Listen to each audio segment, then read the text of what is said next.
Welcome friends, highly simple Nipa চ্যানেলে আপনাদের সকলকে স্বাগত। আজ 25শে ডিসেম্বর। প্রত্যেক বন্ধুকে জানাই মেরি ক্রিসমাস। প্রত্যেকে নিশ্চয়ই ভালো আছেন।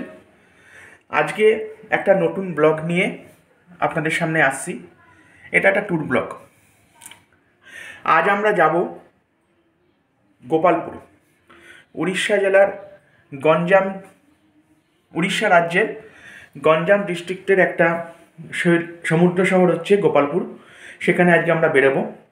আমাদের ট্রেন হাওড়া থেকে সন্ধ্যে 7:30। তো আমরা এখন রেডি হচ্ছি, আর কিছুক্ষণ পরে আমরা বেরিয়ে যাব। তো এই ট্যুরে কী করবো না করবো, কী কী জিনিস দেখবো না দেখবো, প্রত্যেকটা আপনাদের সঙ্গে শেয়ার করব। আমাদের সঙ্গে থাকুন, দেখতে থাকুন হাইলি সিম্পল নিপা।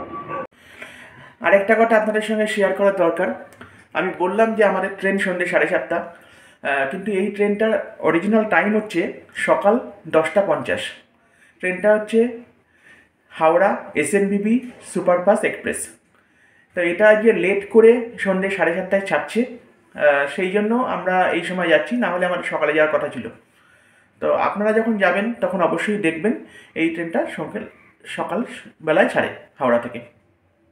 আর ট্রেনটার নম্বর হচ্ছে 22-863।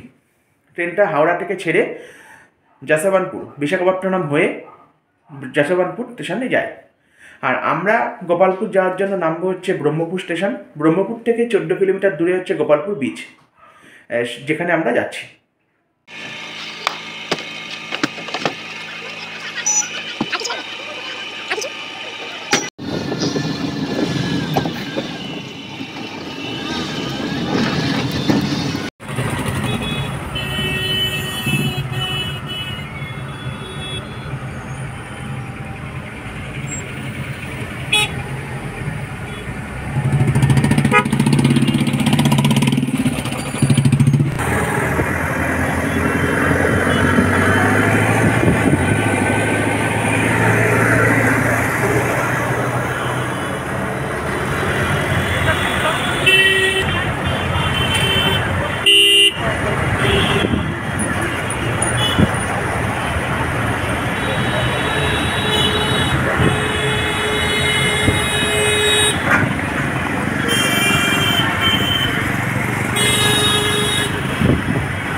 আমরা হাওড়া স্টেশনে এসেছি, বেশ কিছুক্ষণ হয়েছে।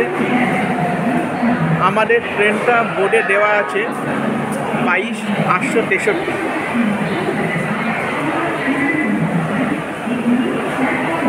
কিন্তু এখান থেকে পরিষ্কার দেখা যাচ্ছে না। রিশিডিউল করা আছে, কিন্তু প্ল্যাটফর্ম নাম্বার এখনও দেয়নি। তো আমরা একটা জায়গা নিয়ে বসে আছি। যখন ট্রেনটা দেবে, এখন 4:45 বাজে, 5:45, তখন আমরা সেই প্ল্যাটফর্মে চলে যাব। এই মুহূর্তে অপেক্ষা করা ছাড়া আর কিছুই নেই, তাই বসে আছি। যখন আমাদের ট্রেন 22 নম্বর প্ল্যাটফর্মে দিয়েছে, এই ট্রেন দাঁড়িয়ে আছে। ট্রেনে উঠে গেছি, লাগেজ টাগেজ রেখে এইসব আমার গ্রুপের লোক বসে আছে, দেখতে পাচ্ছেন। আমি এখন ভিতরে যাব, ভিতরে গিয়ে বসবো। সিট পেয়ে গেছি। 7:30 ছাড়ার কথা, এখন এই 7টা বাজে। আর 8 ঘন্টার মধ্যে ছাড়বে। ট্রেন ঠিকঠাক টাইমে দিয়েছে, আশা করা যায় ঠিকঠাক টাইমে যাবে। তো এই ট্রেনটা ভোরবেলা কালকে 4টের পরে পৌঁছানোর কথা। এবার দেখা যাক, ঠিকঠাক টাইমে গেলে 4টে কতই পৌঁছাবে। 4:15 মনে হয় টাইম আছে।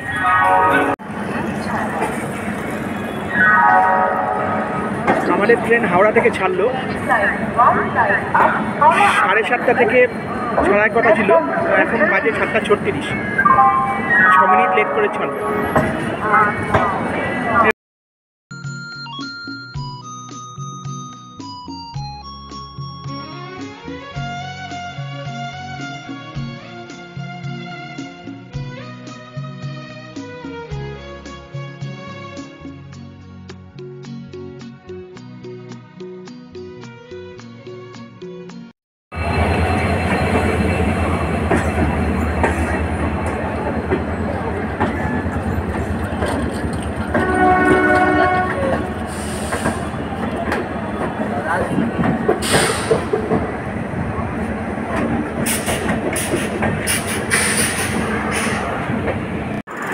আমরা ব্রহ্মপুর স্টেশনে এসে নামলাম। আমাদের ট্রেনের টাইম ছিল ভোর 4:15। তো ট্রেন লেট করে ঢুকলো এই জাস্ট, এখন বাজে হচ্ছে 7টা বাজে 10 মিনিট বাকি। তো যাই হোক, এই ঢুকলো। এখন আমরা বাইরে যাব। ব্রহ্মপুর স্টেশন থেকে গোপালপুর যেতে 14 কিলোমিটার ডিস্টেন্স, 1 ঘন্টা মতো লাগে। এবার এখান থেকে অটো কী পাওয়া যায় বাইরে যাই, বাইরে গিয়ে তারপর আমরা অটো ভাড়া করে গোপালপুরের দিকে এগিয়ে যাব। ব্রহ্মপুর স্টেশনের বাইরে এলাম, এখন 6:57 বাজে। এই স্টেশনের বাইরেই অটো স্ট্যান্ড, অটো গাড়ি সব এখানে বাইরে রয়েছে। দেখতে পাচ্ছেন প্রচুর অটো দাঁড়িয়ে আছে। তো আমাদের কাছ থেকে আমাদের হোটেল হচ্ছে হোটেল গ্রিন পার্ক। 500 টাকা চেয়েছিল, তো দাম দর করে 400 টাকায় রাজি হয়েছে। তো এই আমাদের গাড়িতে সবাই উঠছে, এখন মালপত্র তুলছে। এই সামনেই অটো দাঁড়িয়ে আছে, তুলে এবার আমরা গোপালপুরের উদ্দেশ্যে বেরিয়ে পড়ব। গোপালপুর পৌঁছে কোন হোটেলে উঠছি, হোটেলের ঘর, সেগুলো আমি দেখাচ্ছি।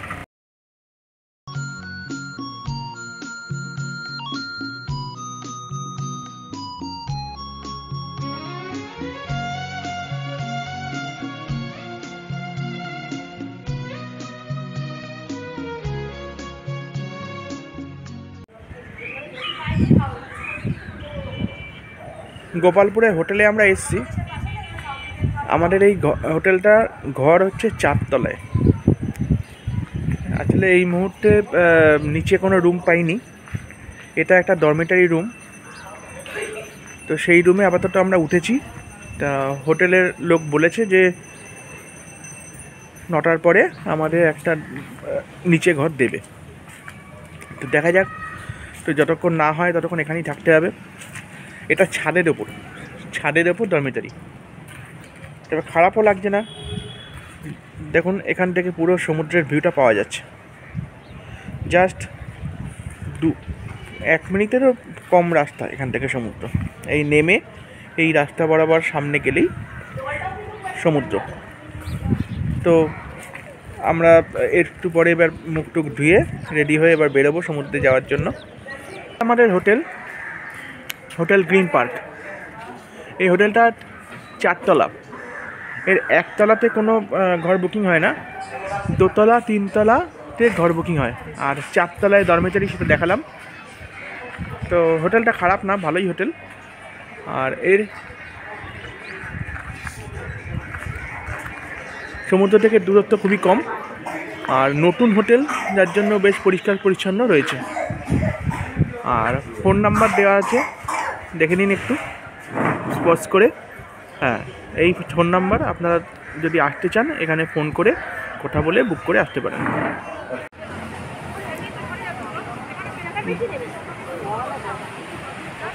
গোপালপুর সমুদ্রে এসেছি।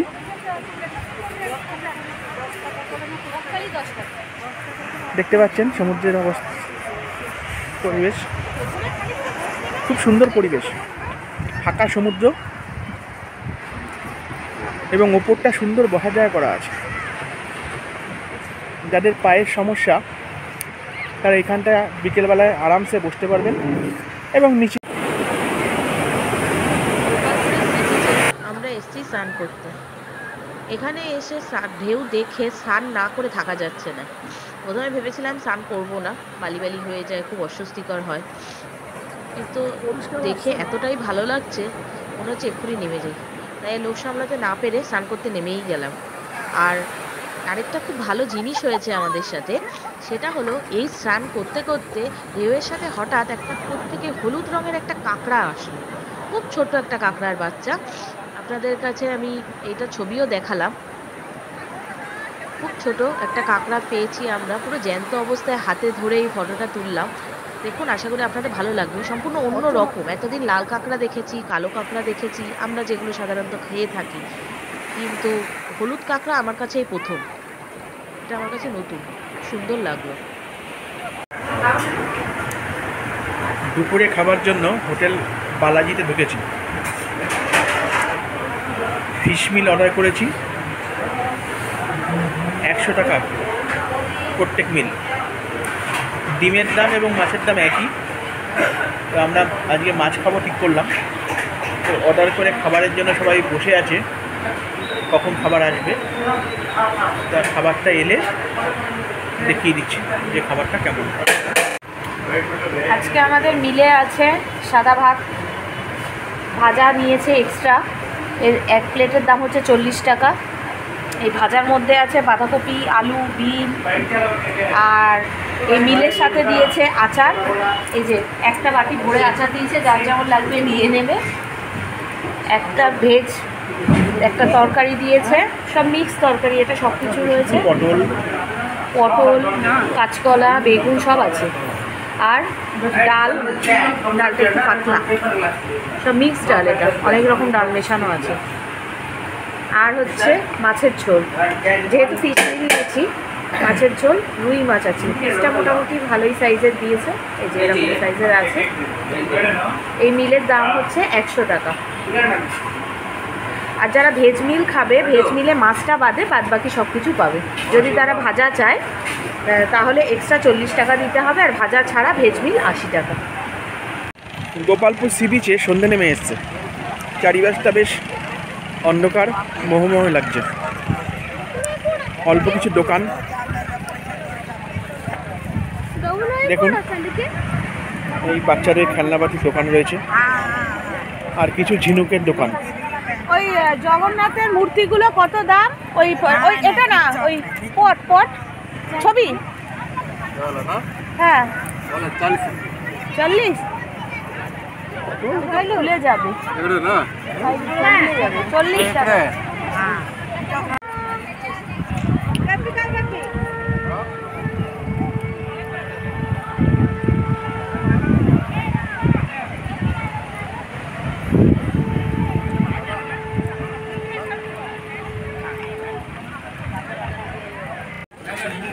রাত্রিবেলা ডিনারের জন্য বেরিয়েছি, তা সমুদ্র তট প্রায় ফাঁকা হয়ে গেছে।